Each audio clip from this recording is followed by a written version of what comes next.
Yo, what up, man? It's the homie Ace Hood, man. Shout out to the one and only Mile High Minute. You dig? We locked and loaded with the boys. Make sure y'all tune in.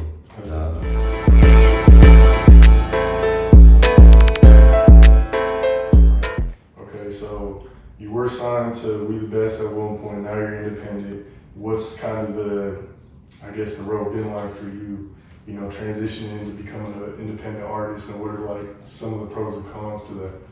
I mean, the cons is that, you know, you got to do everything on your own, you know. You got to put in that back work, you know. It's a lot more work as being independent, I think. Yeah. You know, and it could be uncomfortable depending upon who you are. You know, to me, that might be the only con is being able to put yourself in the right places and establish those certain relationships and stuff like that. So navigating that sometimes can be a little bit tricky. But as you continue to move through, you figure it out. But the pros are that you have ownership of everything, you know what I'm saying? You own your stuff, you can move how you want, your own message, you know what I'm saying? You create your own channel, create your own wavelength, create your own energy, your own, like, you know what I mean, your own synergy, that's what's important.